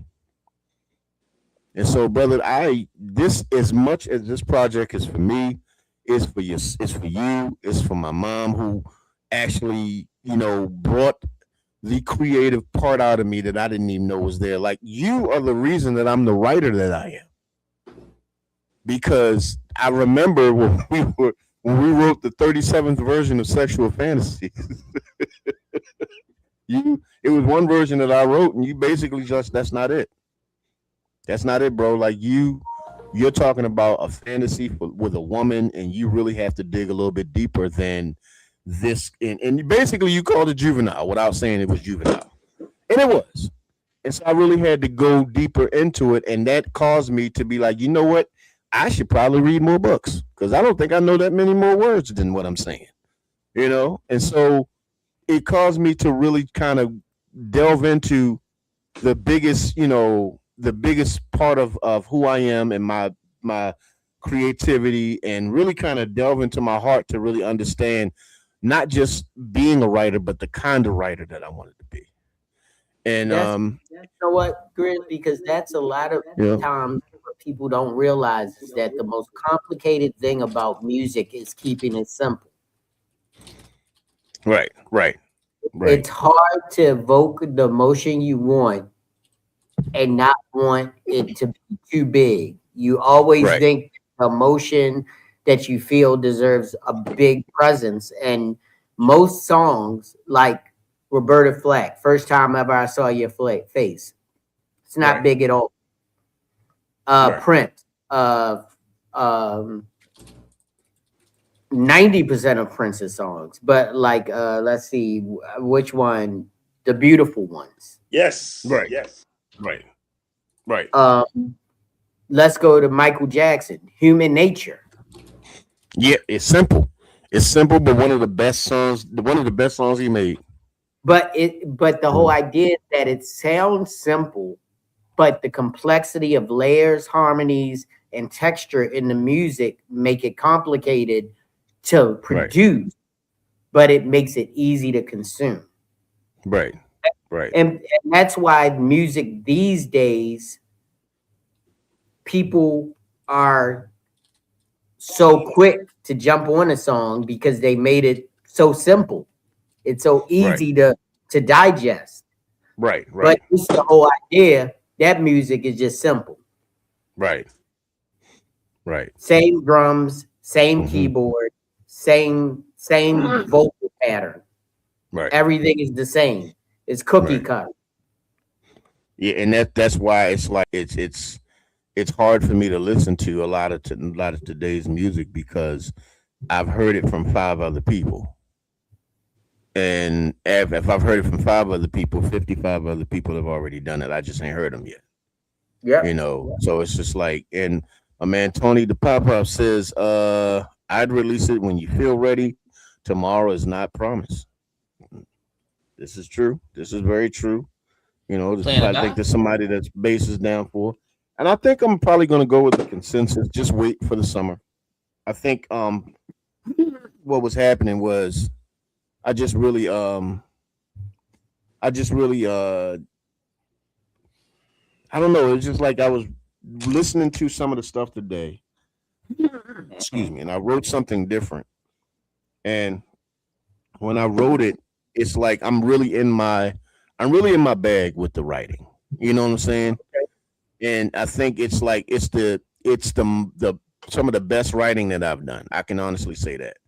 But I would love to, if you guys would bear with me, I would love to give a sample of one of the songs that's going to be on the album. So if that's okay, you guys, is that okay with everybody? Let's do it. It's your show. Yes, sir. Yes, sir. So this was, but you know what? I love that, bro. It is my show, but y'all are my folks. And if you be like, look, man, let's hear it off camera or something, then that's it. But I'm glad y'all want to hear it. I ain't trying to upset a bear. I'm just saying that's dangerous. I feel you. It's not a good look, bro. It's not a good look. But, right. You guys tell me what y'all think. Everybody out there listening, my family on screen, tell me what y'all think. This song, of course, is about Mrs. Grizz, because they, and it's called Essential. Here we go.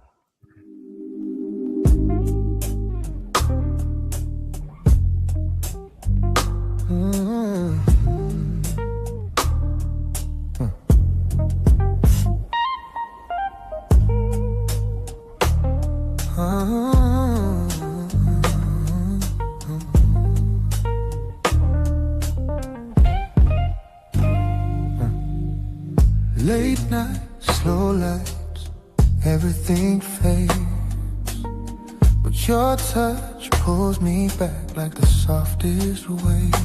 You whisper my name, and the room begins to sway. Baby, your love hits deeper than words can say. Every heartbeat, you're the rhythm I feel.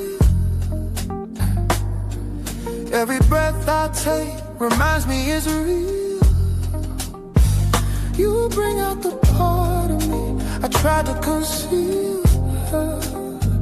Now I know what it means to finally heal. 'Cause you're essential, baby, more than physical. You move my spirit, take me somewhere mystical. Every moment with you gets so intentional, and I just need you close. Yeah. Essential, essential. Your skin on my skin, like velvet and fire. Every kiss you give sparks a deeper desire. A slow burning flame, rising higher and higher. You're the music of my soul, my only choir. Every whisper feels like truth in my ear. Every time you hold me, the world disappears. You touch my heart in ways love never came near. Now I'm done running, I want you right here. 'Cause you're essential, baby, more than physical. You move my spirit, take me somewhere mystical. Every moment with you gets so intentional, yeah. And I just need you close, yeah. Essential, essential. Let me fall into your heartbeat, let me breathe inside your calm. Lay your hands across my worries, turn my chaos into song. If love's a language, then you're fluent. Every word you say rings true. And if I ever lose my way, I'll find home inside of you. You're essential, baby, soul and spiritual. Every part of you feels irresistible, yeah, yeah. You make love and you so unconditional, yeah, yeah. You're the one I choose, yeah. You're essential, essential.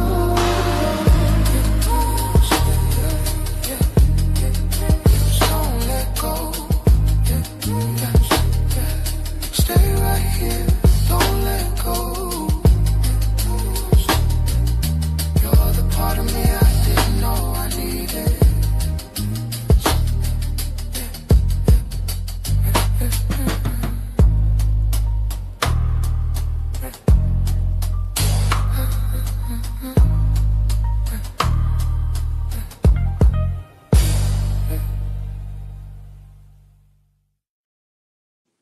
Yeah. Aww. Yeah. I love it. That's why I turned down my volume because I was waiting for that all. I was waiting for that fucking all. So when is the next battle? Oh, the next versus battle? Yes. We may have to do that. Let me see.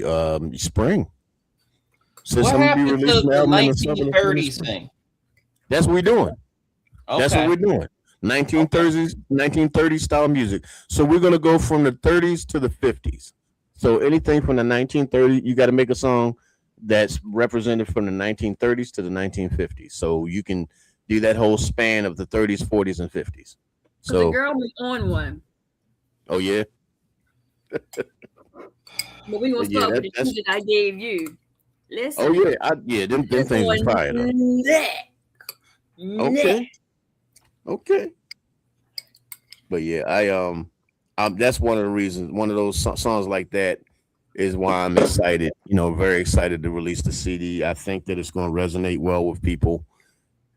And it's not one of them things where I'm looking for glitz, glamour, fame, and all that old bullshit and nothing like that. I don't care about stuff like that. I'm just trying to share a part of myself, with everybody as far as my music and my musical ability and things of that nature. And that's just part of what I'm doing. My man Jesse Reynolds, what's happening? How you feeling? Welcome to the Grizzly. Yeah, I was asking people, do they think I should be releasing my CD soon, or should I wait till the summer? The consensus right now, and I think I'm going to go with that. The consensus is for me to release it over the summer, so I'm going to wait. I'm going to be patient. I'm going to wait, and I'm going to, I'm going to let it. I'm going to release it in the time that it's supposed to be released. I'm going to make sure that I'm going to do perfect timing on this. Oh, that's my Jesse. Hey, Jesse. Oh yeah, that's a female. What's happening? What's happening? What's going on, Jesse? How you doing? I'm so sorry, Amazing Jesse. photographer. I apologize. I'm sorry. I know we've been talking about Jesse Mentor and all of this other stuff tonight. So first thing I'm thinking of. So I truly apologize. But yeah, we just played one of my songs that are going to come on my new CD that I'm releasing in the summertime. And everybody said that I should just wait to release it in the summer, and I think that's what I'm going to go ahead and do, because it just makes more sense to just wait, because I released a whole bunch of other music that's already up there. And I think, like JB said, just make them wait, anticipate.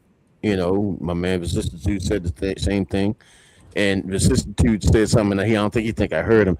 I ain't anxious, damn it. I think You I'm just sound like ready, you excited. You know what, Grizz? I'm very excited, huh? Yeah. Every good album has a single. Right. I was about to get to that. Yeah. So maybe you drop a single a month before, right, or whenever you want to, right, in anticipation of the release. Right. I think that's what I'm gonna do. And here's the part though. Figuring out which one of these damn songs I want to be the single. And that's the whole idea, because that's their introduction to Tedro Barrington III. So that song has to speak about every song on that album. And I think I might know the song. I mean, the thing is, how most of the time when you've been a part of the music business long enough, JB, to know that usually it's the song that you don't like that everybody loves to death. It's usually that one. It's usually the one that you're like, it's cool, it's all right, it's a good one, but this is the one that I'm loving. This is the one that resonates with me. And most people don't even listen to it. And so I don't know if I have a song like that. I think if I was to rank them, the lowest ranked one is probably the one that I'm going to release as the single. Because as you watch how the music business goes, I didn't know that when you listening to let me see, who was it? I think it was Method Man recently, who had an interview with Ryan Clark and the guys on the Pivot. I think his first single, he didn't like the song. Matter of fact, no, he didn't like the song with Mary J. He didn't like "You're All I Need." He did not like it. He was just like, that just wasn't the thing I was trying to portray, and you see how big of a smash that was.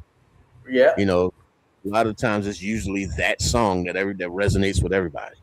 You know. Well, one thing that I used to always tell my artists is that you can sometimes put in the feelings that you had during the time of recording into how you feel about that song. So if your baby mama was calling you all day, or if you got in an argument with your boss, or if you had just a horrible day, you're going to remember every minute of that day when you listen to that song. Right. And a lot of times people don't realize that you sometimes, even with pictures, if you're having a bad day and you're having, and you go in and take pictures, every time those pictures, you're going to remember the bad day you had. Because it comes out in the art. True that. It comes out in the art. It comes out like it'll come out in like, even when I'll tell people when I wrote my first book, it's about a zombie apocalypse, but you can hear the despair in my heart that I was going through at the time, because the book is dark. It's a very dark book. And I was in a really bad place mentally when I wrote the book, but it was also cathartic for me because it allowed me to be able to get a lot of that out, so I didn't sit in it the entire time, you know. Right. And you can see, if you ever read the book, you'll see it in specific chapters. Now, of course, it's a horror, almost like a horror adventure type of thing, but which one is this? It's called Infection. It's on okay. It's on Amazon right now. Now, Grizz, is it in book form or what? It's in book form. It's in book form on Amazon. Okay. Yeah, it's called Infection by Sean McNeil. Matter of fact, I'll see if I can pull up. I don't know. Can I still pull up any of these damn things, commercials or whatever? Let me see. I just put one up on. Let's see. I'll try this. I see it on Kindle, but I don't see it on book form. Oh, well, yeah, it's definitely on Kindle because I released it on Amazon. So I think Kindle is still a part of Amazon, right? Yes. Wait a minute. So I see it. It's a free sample, but I see it for sale for $9.50. Yeah, that's it.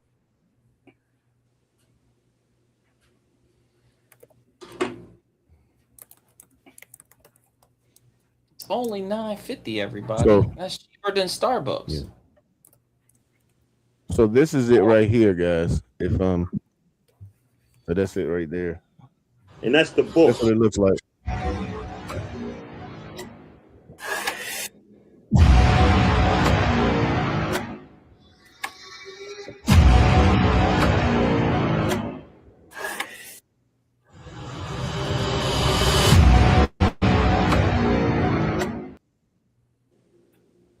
The demonic hell. So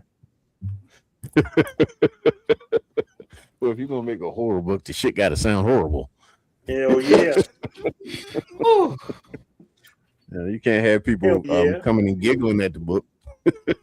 Yeah. No, I got you.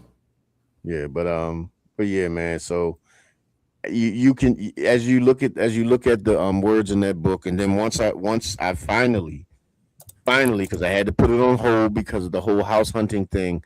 When I finally have the opportunity to release 341, you will see everything in there, because I poured every part of what I was going through in that house, in that book. And that book might be just a little bit. Some people might not be able to deal with that book very well. Some people might not be able to deal with that one very well, but it's a part of playing.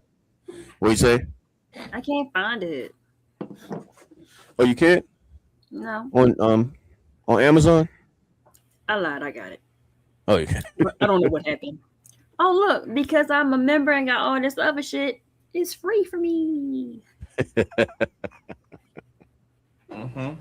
Yeah, guys. I think I truly appreciate y'all for helping me out with this. I'm gonna release the CD in the summer. I'm gonna wait. So the song that you heard, you're not gonna hear it again until the summertime. And a vinyl, hopefully.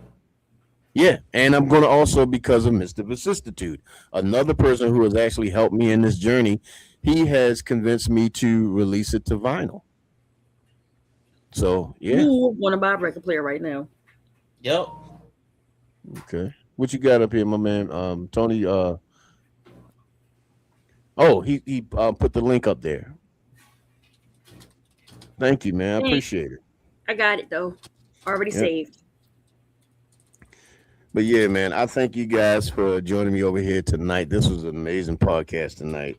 I had a lot of fun. And of course, before we do anything, we have entrepreneurs on this podcast, and we need to bring them up so these folks can tell you exactly what they got going on. So the first person that we want to come up is Mr. JB to tell us about the Grown Man Click podcast. All right. First of all, thank you so much for having me in, Grizz, for a great conversation and with a great panel.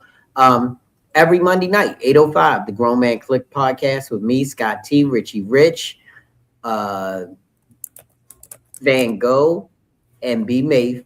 I don't know why I'm struggling these last couple of weeks to say the name of my people on our podcast, but we're all here Monday at 8:05, and we have great topics, good discussions, and a lot of fun. We start your week off right. So that's me, Scott T, Richie Rich, the Slut Gang former CEO. We have Van Gogh and B. Maeve right here on the Grown Man Click podcast. You'll see Grizzly, sometimes Bass. John comes in, Mr. Vicissitude, and Jay Nicole is our voice of reason for the ladies. So please check us out every Monday at 8:05. Thanks, Chris. Absolutely. Mr. Vicissitude, we have to talk about the midnight disruption because I don't think these people understand how that works. So please let them know. I just sent you something, Grizz. Okay. Midnight disruption every Tuesday night, 11:59 p.m. Anywhere you get your podcast.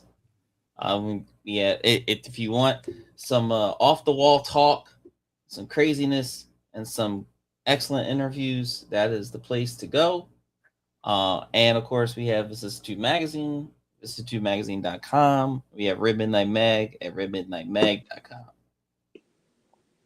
All right, Mr. Vicissitude, thank you so much. Ms. J. Nicole, did you send it through Messenger? Instagram. I DM'd you. Oh, Instagram. Okay. My goodness. All right. Well, we're gonna bring you up so you can tell everybody about how you can get the ash off their ass, because they're gonna need it after this weekend. We may be having a damn. That's what I sent you. What? Oh, that. Oh, I might not be able to pull it off on Instagram. Let me try. Let me see. Let me see what I can do. Let me see the kind of magic that I could possibly make, and see if I can pull this rabbit out. You can pull this rabbit out of Instagram, because sometimes Instagram act like Insta ass. Mm-hmm.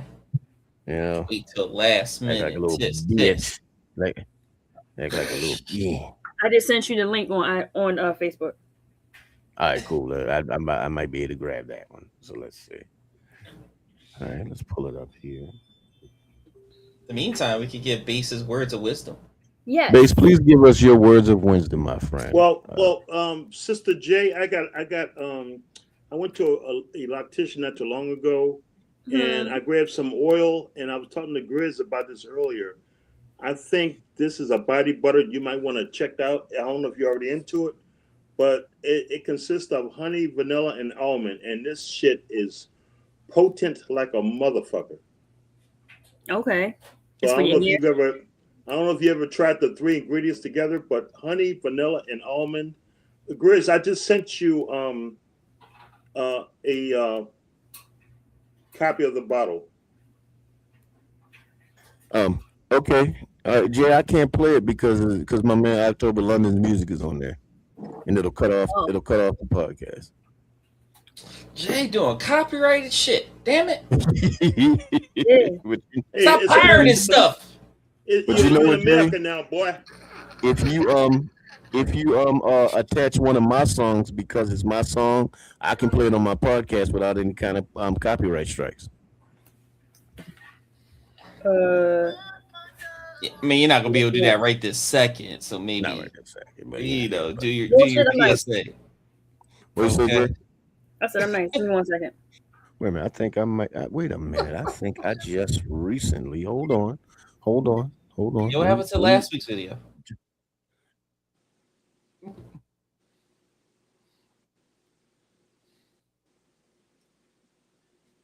Hey, send me that link real fast.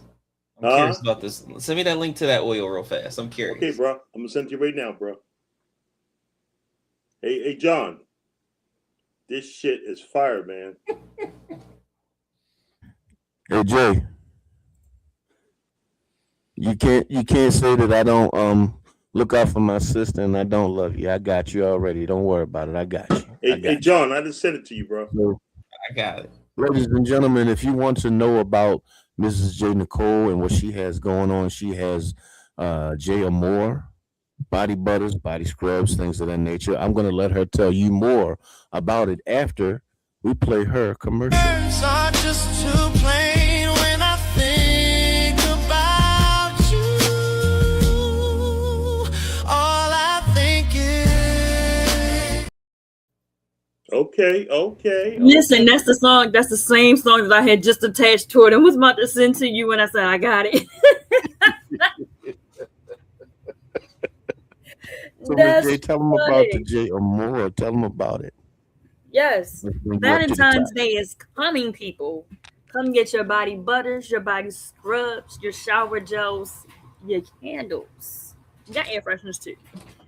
Make sure that day is very special for your special someone. When I say make them feel like nothing else in the world matters, just you and them, that's what we're doing. That's what we're doing. Come see me at jamore.com for all your luxurious body butter needs. Hurry up. Make sure you have it. That day is coming. Does work to make someone to a hand puppet, I will say. Y'all heard what the lady had to say. Make sure. See, this is what I'm talking about. The dumb shit. But anyway. Yeah, it's not dumb. Thank you, guys. No, it was something else that was happening over on my computer because my computer was acting stupid. It's trying to act dumb. But also, guys, per my panel and per the rest of the folk that chimed in the summer.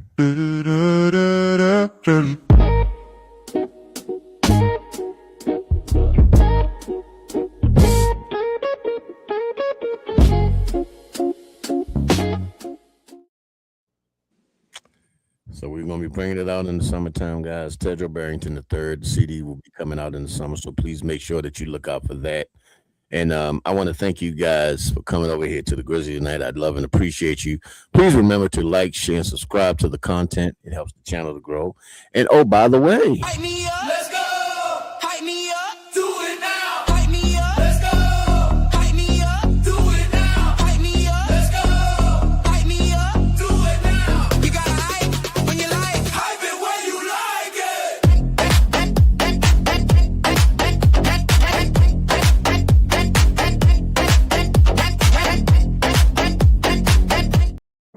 See, I'm waiting for that EDM come out. That's right, everybody. My man Wesley popped in on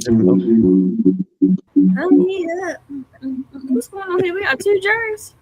Yeah, we got two JBs. You got one now, and I'm getting ready to transfer from sedentary to mobile. There you go. Well, guys, I want to thank you. I appreciate you. And please make sure you like, share, subscribe to the content. It helps the channel to grow. Hype me up. Make sure you hype up tonight's podcast. Hype up all the videos that my man JB does. Hype up everybody on this panel because we all trying to make some things happen. And if you like what we had to say, we love and appreciate you. Please continue to come back and please keep sending your folks back. Don't send no kids because we are too damn raunchy for children. But for anybody else, keep on coming back. But if you don't like what we had to say, you had some shit that you want to say about what we had to say, and that's why kids can't come on because of stuff like that. Here's what I got to say to you. Why don't you go and shut your mouth? Just shut your black ass mouth. Have a good night.